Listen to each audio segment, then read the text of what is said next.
Okay, so let's talk about the physics of the slider a little bit. So the slider can be a little bit misunderstood. It's basically a combination of spin. So if you talk about Rhapsodo and some of these new pitch tracking devices like TrackMan, FlightScope, Rhapsodo, one of the terms that they use is pitch efficiency, or I'm sorry, spin efficiency. So spin efficiency is basically when you have a spin axis, say it was this one where I drilled right in the center, how well it spins exactly on that axis, right? So for curveballs, we want them to have exactly one axis spin as fast as possible. A slider is not like that. A slider is kind of a mixture of two spins. So when you throw a slider, you're getting to the front of the ball, and then you're also turning the ball sideways.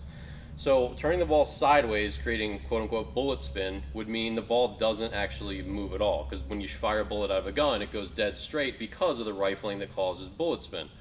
So purely bullet spin like this is just going to cause no movement. And purely one axis spin is going to create a curveball. So the slider actually exists kind of somewhere in between. So you get to the front of the ball a little bit. So if you look at high-speed video, and I encourage you to watch, Major League Baseball games, because you're going to see all these big league guys throw them. They do high-speed video all the time, showing, boom, just how Chapman releases his slider or whatever it is.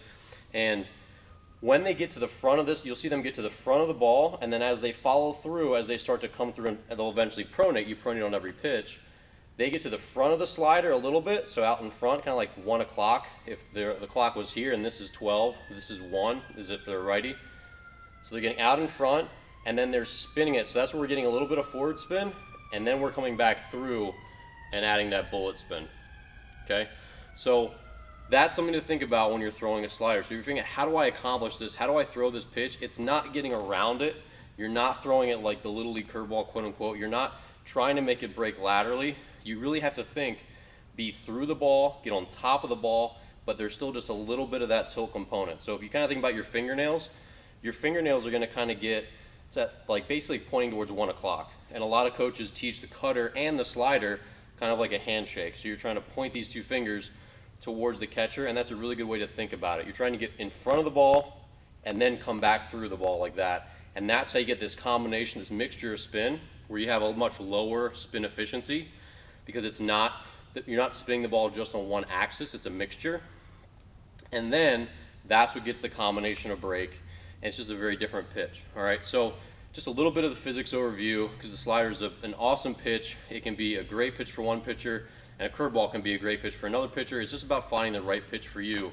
But obviously the slider can be a really devastating offering depending on how well you understand it and how well you can spin it. Okay, let's go over the slider grip. So unlike the curveball, there's a lot of variation in the slider grip. Okay, so it can kind of be whatever you want it to be, but I'm going to go over just basically the basics, and you can kind of tinker and figure out what feels best for you. So basically, curveball grip is like this, right? So a thumb underneath this seam so it can kind of catch up, and then these two are on the inside of the horseshoe like that. That's a standard curveball grip, and it's also a slider grip. You can throw a slider like this because you're getting on the inside, you're getting to the front of the ball, and then on the inside as we give it a combination of bullet spin and forward spin. So we're getting to the front of it, so we get a little bit of forward spin, and then we get that mixture of bullet spin. That's how the pitch pretty much does its thing. So to accomplish that, we just have to get a good feel to catch the ball on the front. Kind of like if this was 12 o'clock, this is 1 o'clock, we're trying to catch it the 1 o'clock edge or the 11 o'clock edge for lefties.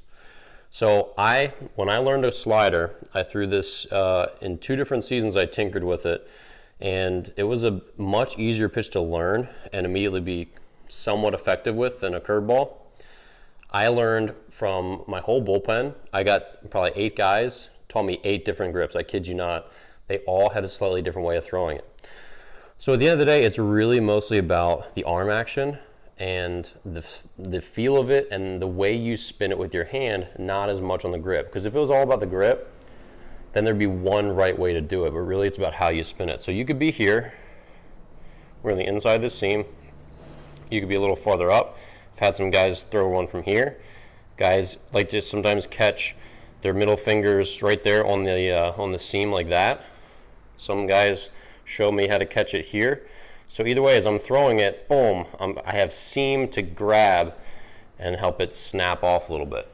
My favorite was this one. where I was a little bit here on the inside of the seam and on the front edge of the ball. It helped me get to the front of the baseball a little bit more. But again, you could be here, and I've also had guys show me like this. Honestly, you can grab it basically just 2 fingers together somewhere on the descending edge. So if you see, like, this is 12, this is 6, this is 3, somewhere in the 1 o'clock, 2 o'clock area, that's basically where the ball is descending. That's where I need to be, and I'm overloaded. So then, boom, I get to the front edge of the baseball. So it doesn't matter so much what you're doing as long as or how you're gripping it, as long as you're getting to the front of the ball, because that's where the slider is created. It's not this loopy side spinny thing. It's getting to the front and then boom, coming back through it afterwards. As far as thumb placement, you have a couple options. You can put on the very bottom. Some guys will put on the side. Some guys kind of like put their thumb like that. It just depends. This is a personal preference. You could have your thumb straight, you could have your thumb bent, or you could come up the side of the ball a little bit. Some of those change how it'll interact.